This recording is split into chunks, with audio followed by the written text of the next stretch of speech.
welcome to another video. My name is Janelle. In today's video, I'm going to be talking about all of the things that completely shocked me or surprised me my first year of teaching, things that I was not ready for. So if you're interested, keep on watching. Go on, keep on watching.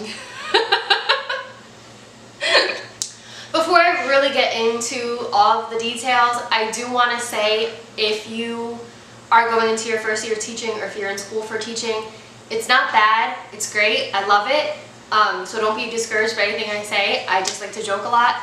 Also, I love my school, I love my career, I love my coworkers, so I'm not saying anything bad, I swear. So number one, the first thing that completely surprised me was how little I felt I actually knew. I think my college was great. I did learn a lot, but I didn't feel prepared enough for what teaching entailed. You know, I knew like all the textbook stuff, but it's not, teaching is not textbook, it's different. Every single day is different, every single lesson is different, every single minute is different. So I was completely shocked. I felt very ill prepared, and that sounds bad, you know, for my college, but they did a great job and I did well. But teaching, I just think you don't really know how to teach until you get into it and start teaching. Number two, what completely surprised me was how much you need to remember. I have pretty bad memory, so it was extremely hard for me to remember everything I needed to remember. You need to remember, and it sounds silly, but when you're in it, it's like, oh my gosh. You need to remember, you know, fire drills, where to go, how many kids you have that day. You have to remember what to do in a tornado drill, in a code red, how to fill out forms like referrals or behavior forms, or just really anything. You don't really get taught that information in college, not in my college anyway. So it's just, it's overwhelming how much you need to know and how much you need to learn in the first year. But it's doable, and it's not rocket science, it's just a lot. Like I said, I have bad memory. Another thing is just like knowing how to fill out field trip forms, how to collect the money from the kids, how to submit the money to the school, all that stuff. It's a lot. And for me, this was like my first real career job. You know, I did like silly little jobs here and there before teaching. So like insurance and stuff, I don't know how to read that stuff. I don't know how to choose an insurance, or it's adulting, and I'm just not the best at adulting. Number three, shocker, is just all the stories you hear from your kids. They are hilarious. They always have the funniest things to say, and they're not even trying to be funny.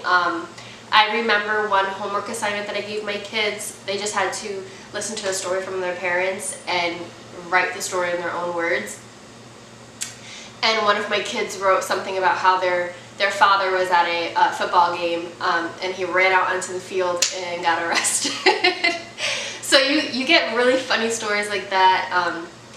And the kids are just very brutally honest.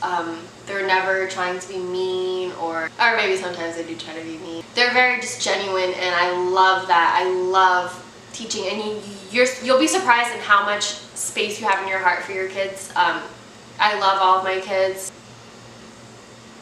Number four, the next thing that completely shocked me was how much money you need and how much money you don't need, and I'm going to explain what I mean. So luckily at my school we are able to ask parents for like a classroom activity donation at the beginning of the year. It's $20 that we ask for. So luckily a lot of parents do donate, so I'm able to use that money for classroom activities and parties and whatever. So that helps tremendously. Also, we get some money at the beginning of the year and the middle of the year for classroom supplies, and there's also an assistance program for like $240, I believe, that we're able to use for classroom supplies and things like that. So it's like we need a lot of money, but you also don't need a lot of money. Like, you don't need a lot of your own money. So I just completed my first year, and I did not spend even $1 on Teachers Pay Teacher. I would always look for things that are free. There is a lot of free things out there. There are a lot of free resources that you can get, especially in your first year when you're new, you don't really know what you're doing, you don't have a whole lot of money. So I didn't use much of my own money. Obviously you can, and I did buy things like from obviously Target, things to decorate my room,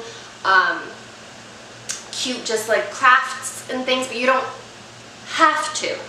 You really don't need to spend a whole lot of money your first year. The donations that parents gave was very helpful in buying things that my kids needed.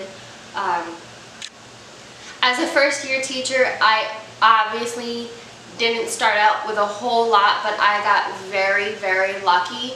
The previous teacher that was in that classroom before me, she left practically everything for me. She left like her entire library, furniture, bookcases, bins. She left a lot of resources for me, so I didn't have to spend really any money on that. Also, if you're a first year teacher or you're going into your first year, ask for donations, ask for books. My mentor teacher gave me a ton of books. My school library, if you're student teaching, ask the school library if they have any old books that they're willing to donate. My school library got rid of so many books prior to my first year of teaching, and I student taught there, so I was able to get so many multiples of books that I could use in guided reading. So that was awesome. Just ask teachers at the school that you're student teaching for donations if they're getting rid of anything, if they have multiples of anything, if they would be willing to give you anything. I am definitely an introvert. I don't really like talking. I don't like asking people for help. I don't like asking for things. But in this situation, it's kind of like you have to, and it's okay to ask for help. So there's that.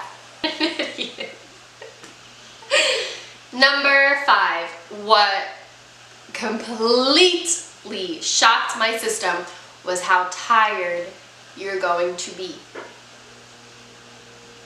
Let that sink in.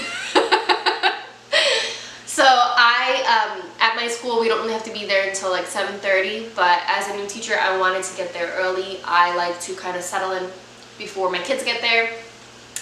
Kind of just eases the stress. So I would usually get there around 7. I would wake up around 5:30. Teachers can leave at 3, but as a new teacher, you're probably going to be staying late. I didn't stay late all the time, but sometimes you do stay until 3:30, 4, 4:35, 5:36. So you will be exhausted, and even if you do the 7:30 to 3 o'clock or whatever your school hours are, the job is just mentally exhausting. Working with children all day long is exhausting. I would come home and I don't want to do anything. I don't want to cook.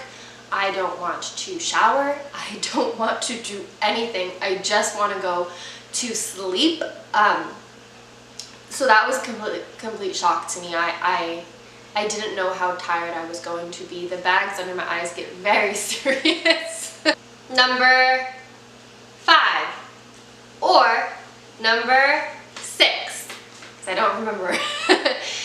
Another surprise to me was how much people want to help you. As a first year teacher, you might be feeling nervous, insecure, unsure of your capabilities, but your coworkers, your administration, they want to help. They want you to be successful.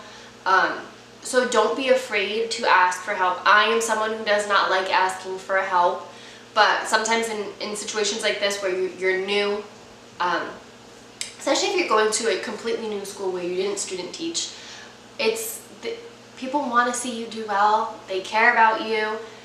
Probably not. No, they don't care about you. want to see you do well. They want you to be successful. They want your students to be successful. So just don't be afraid to ask for help. So that's just a couple of the things that I was completely shocked to learn in my first year of teaching. Thank you for watching if you made it all the way to the end. Make sure you like, subscribe, and leave comments down below. I love to interact. If you're interested in anything else, any suggestions, or if you have any questions, just let me know. Thanks for watching. What a day. It's all bullshit, isn't it, really, Mr. Barkley? But we're going to get some nice photographs, aren't we? Some nice photographs. Now the diamonds, please.